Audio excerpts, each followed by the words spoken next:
गुरुदेव भगवान की जय।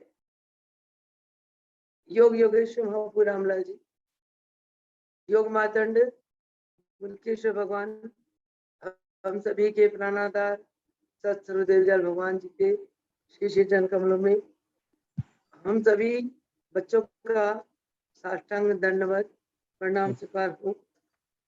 आइए प्रभु जी की कृपा करुणा आशीर्वाद से आज का सत्संग आरंभ करते हैं।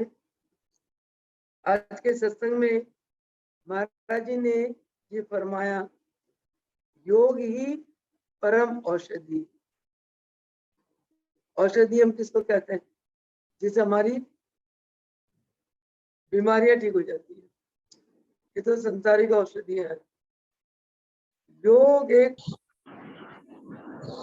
ऐसी औषधि है जिससे हमारे जन्म जन्मांतरों के संस्कार कट जाते हैं, हमारी आत्मा चमकने लगती है और हमें एक जीवन जीने का एक आनंद मिलता है। और इसके अतिरिक्त योग को परम औषधि इसलिए कहा गया क्योंकि योग के द्वारा ही आत्मा के ऊपर पड़े सभी अज्ञानता अंधकार रूपी महल धुल जाता है। महाराज जी फरमाते हैं, उसके लिए पूर्ण गुरु की परम आवश्यकता है। पूर्ण गुरु के बिना योग का ज्ञान पाना, योग की साधना करना और इस मार्ग में सफलता पाना, ये बहुत ही कठिन कार्य है। कहते हैं कि जब तक गुरु ना हो योग विद्या कोई पा नहीं सकता। बिना योग विद्या के कोई अपने जीवन को प्रकाशित नहीं कर सकता, अपने जीवन को उज्जवल नहीं बना सकता। तो ज्ञान रूपी ज्योति को पाने के लिए योग को अपनाना अत्यंत आवश्यक है। इसलिए योग को परम औषधि कहा गया। योग से तन के रोग चले जाते हैं, मन के रोग चले जाते हैं और जीवन के तमाम कष्ट चले जाते हैं। परंतु इसको परम औषधि क्यों कहा गया? क्योंकि योग एक ऐसी विद्या है जिसको अपनाकर हम परम पिता परमेश्वर के साथ अभेद हो सकते हैं। यानी कि परम पिता परमेश्वर से हमारा साक्षात्कार हो सकता है। योग एक ऐसी विद्या है।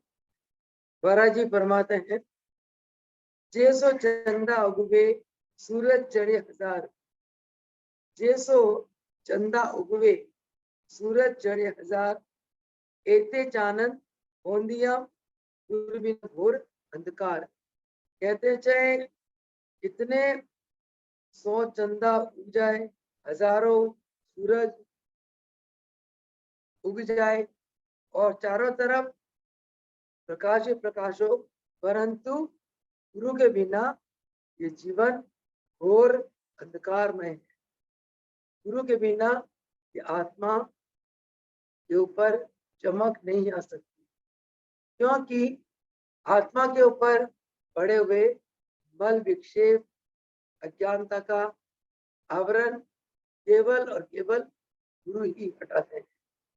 तो महाराज जी फरमाते हैं कि हम जन्म जन्मांतरों से इस संसार में आते जा रहे हैं, बार बार जन्म लेते हैं, जिंदगी गुजारते हैं, फिर मृत्यु को प्राप्त कर लेते हैं। ये चक्र प्रत्येक मानव का चलता रहता है।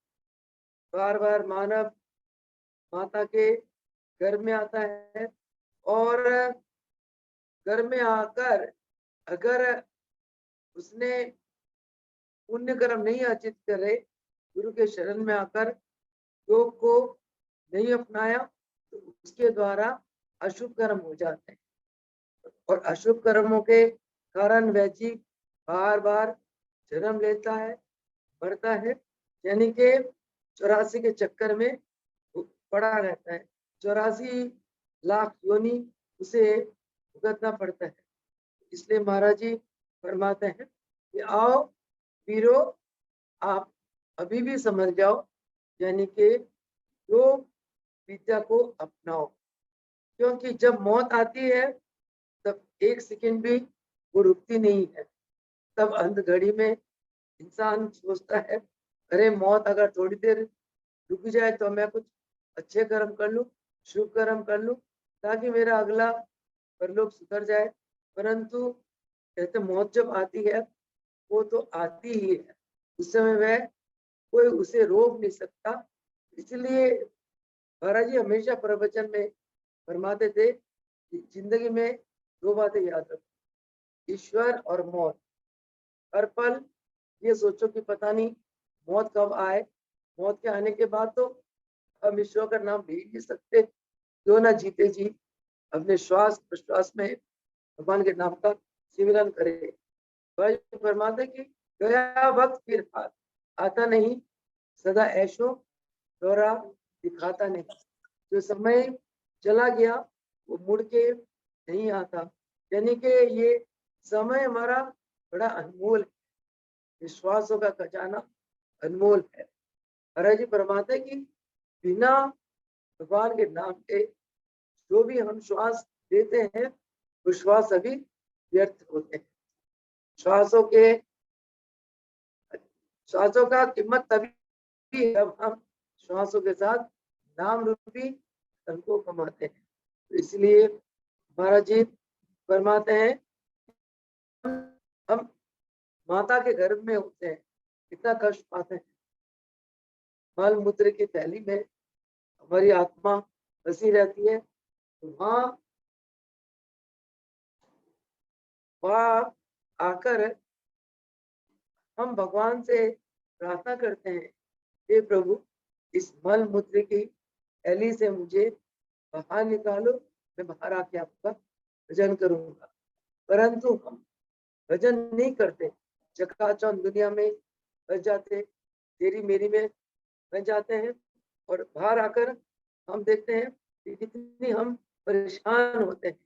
परंतु इन परेशानियों को सामना करने पर भी हमारे मन में क्यों नहीं आता कि हम इन परेशानियों से बचने के लिए योग अभ्यास करें। जी ने फरमाया कि आपने देखा बच्चा छोटा सा होता है, मल मूत्र में सना रहता है, और कभी कुत्ते बिल्ले अग्नि का उसे भय रहता है, और धीरे धीरे बड़ा होता है, स्कूल जाता है, कॉलेज में जाता है, नौकरी लग जाती है, फिर कभी व्यापार में पड़ जाता है, उसके बाद मंगनी होती है, उसकी शादी हो जाती है, फिर बच्चा हो जाता है, फिर उसको पालन पोषण में जीवन व्यतीत करता है। यानी कि इंसान के जीवन में एक के बाद एक कर्म चलता चला जाता है, परंतु हम भगवान के भजन के लिए बिल्कुल समय नहीं निकालते। ये समय तो हमें निकालना ही होगा, और इसके लिए हमारे महाप्रभु रामलाल जी हम लोगों को इस भोग भाव से हटाकर योग बाद में ले जाने के लिए उन्होंने अवतार लिया। सन 1888 में हिमालय के उच्च शिखर से अष्टांग योग लेकर आए हैं। उन्होंने हमें सिखाया इस प्रकार यम नियम आसन प्राणायाम धारणा ध्यान तो अपनाओ, तुम समाधि तक पहुंच जाओगे। तो महाराज जी ने, महाप्रभु रामलाल जी ने आकर हम सभी को जागरूक किया, और हमारे अंदर एक जो सोई ईश्वरीय शक्ति थी, उस शक्ति को प्रभु जी ने जगाया। कैसे जगाया? उन्होंने योग आसन सिखाए, हमें प्राणायाम सिखाए, इनके द्वारा उन्होंने हमारे हमारे मन, प्राण और बुद्धि और आत्मा को चमकाया।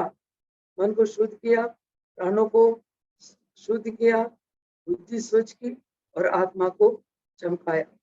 कहते जिस प्रकार भारी जल से हम लोग अपने शरीर को शुद्ध पवित्र कर लेते हैं, उसी प्रकार योग की क्रियाओं के द्वारा, योग के आसन के द्वारा और प्राणायाम के द्वारा हमारी तमाम रस नाड़ियां मल रहित हो जाती है। इसके लिए महाराज जी ने बहुत सुंदर श्लोक गाया।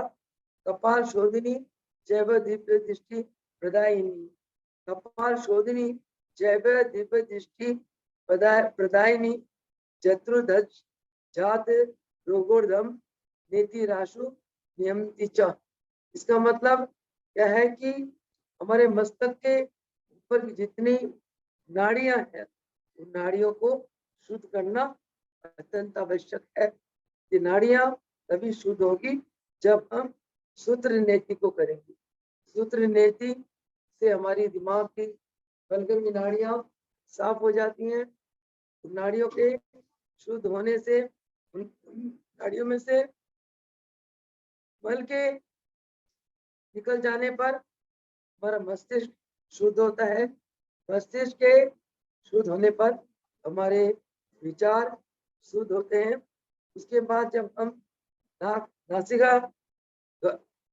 नासिका द्वार से दूध का पान करते हैं तो हमारे मस्तक की नाड़ियां और भी स्वस्थ होती हैं, नाड़ियों में शक्ति मिलती है। और इसके अलावा इन शुद्धि क्रियाओं से हमारे दिमाग की या पूरे शरीर में जो अशुद्ध वायु है वो वायु भी शुद्ध हो जाता है। नाड़ियों के अंदर जो मल रुका हुआ था वो मल शुद्धि क्रियाओं से निकलने पर शुद्ध वायु का आवागमन होता है उन नाड़ियों से, और वो नाड़ियां सशक्त हो जाती हैं। चरक ऋषि ने भाई फरमाते ये अलापा कि भगवान शिव ने, चरक ऋषि ने ये श्लोक अलापा कपाल शोधनी जैव दिव्य दृष्टि प्रदायिनी चतुर्धज चातर रोगोर्धम नीति राशु नियंति च। भगवान राम ने, भगवान वशिष्ठ ने और गीता में भगवान श्री कृष्ण ने भी यही कहा, योग प्रत्येक प्राणियों के लिए एक सुरक्षा कवच है। योग एक ऐसा साधन है जो मानव को सुख और आनंद का स्रोत का सप्लाई करता है। तो इसलिए हमें नित्य प्रति योग अभ्यास करना चाहिए।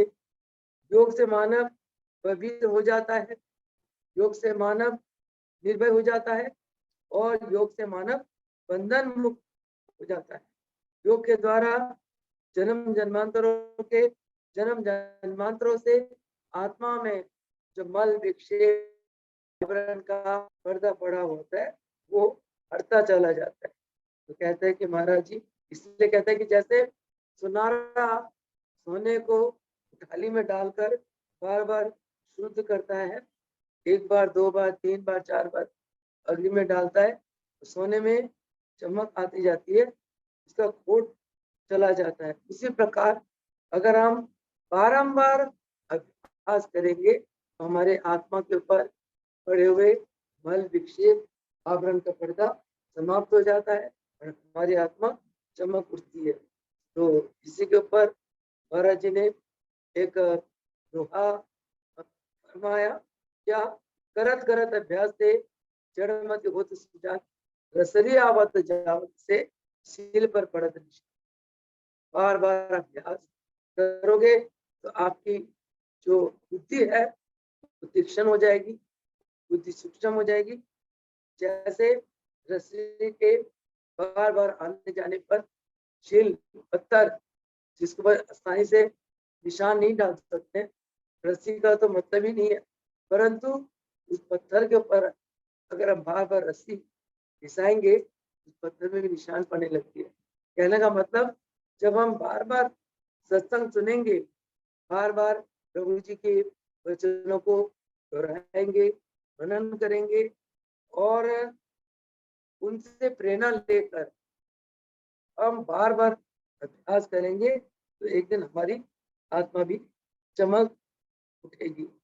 और महाराज जी फरमाते कि हमारा बहुत जीवन भारी दुनिया को देखने में बीत गया और भारी दुनिया बातें सुनने में, भारी दुनिया से बातें करने में हम बिल्कुल सकुचाते नहीं और कुकर्म भी हम करते, कभी ज्यादा कभी कम, और हम दरगाह में भी होते चले जाते हैं, परंतु हम कभी नहीं सोचते कि इन कष्टों से, इन अधोगति से बचकर ऊंचाइयां पाने के लिए हम योग अभ्यास करें, क्योंकि योग अभ्यास के द्वारा हमारी जो वृत्तियां बिना अभ्यास के संसार में बिखरी हुई थी और कुकर्म करते हुए जो वृत्तियां नरगामी हो रही थी, वही वृत्तियां जब हम गुरु की कृपा से योग अभ्यास के दौरान अंदर को ले जाते हैं तो वही वृत्तियां अंदर ले जाकर हमारे चंचल मन को शांत कर देती है और हमारे मन में स्थिरता आ जाती है।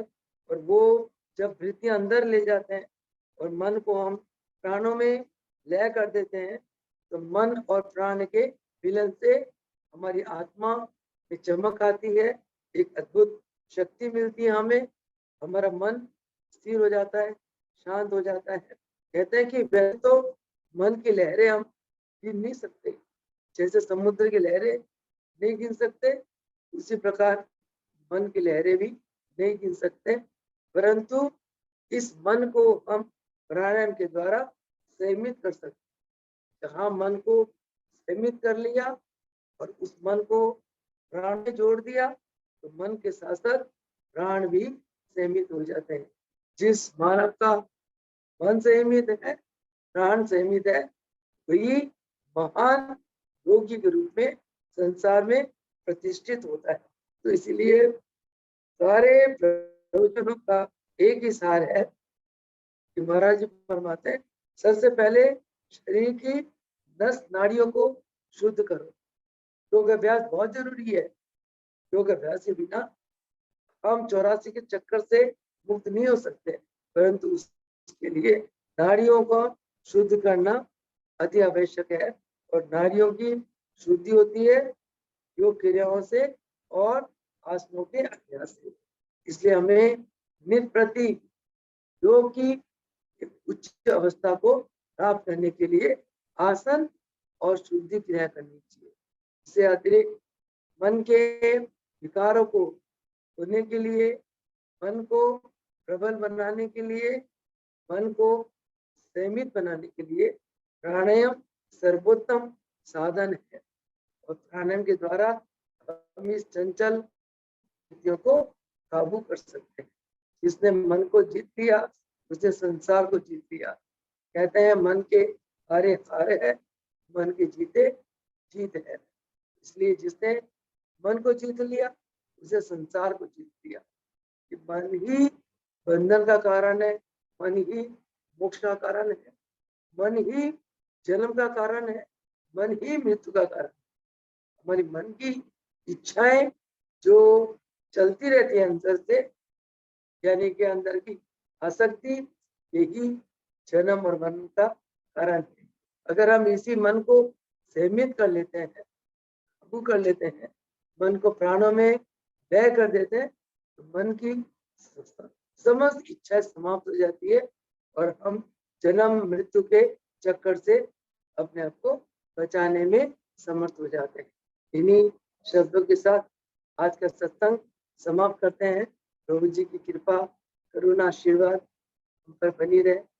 प्रभु जी कृपा करके इस बच्ची को आज 3:15 के करीब चंडीगढ़ मणिमाजरा आश्रम में लेकर आए हैं करना, और आते ही बजे योग की कक्षा, वो कक्षा करी 5 बजे तक ली, 5:30 तक देवियों ने कुछ अपने समस्याएं पूछी, उसका हल प्रभु जी ने बताया। उसके बाद दोपहर का भोजन किया और अभी आपके सामने सत्संग में प्रभु जी ने आनंद दिया, आनंद बरसाए, आप सबके दर्शन हुए। मुझे बहुत खुशी है प्रभु जी की कृपा से। कल भी यहाँ सुबह शाम योग की कक्षा चलेगी, दुखी रोगी लोग आएंगे, भगत आएंगे, मिलेंगे। परसों यहाँ मनी माजरा योग शिवा मंदिर में शिवालिक एनक्लेव चंडीगढ़ में पंचकुला के पास, पंचकुला 7 सेक्टर में ही है ये स्थान। महाराज का बड़ा पवित्र बड़ा रमणीक स्थान है ये। और परसों रविवार को यहाँ हवन भजन सत्संग भंडारा होगा। उसके बाद शायद प्रभु जी कुमारहट्टी ले जाएंगे। कुमारहट्टी हिमाचल में प्रभु जी ने एक नया आश्रम बनवाया, वह भी प्रभु जी के दर्शन करके वे करनाल को निकलेंगे। और इन्हीं वाणी के साथ अपने इस सत्संग को समाप्त करती हूँ। भगवान की जय। जय हो। जय बहन जी, बहुत भगवान जय हो। जय हो। जय हो।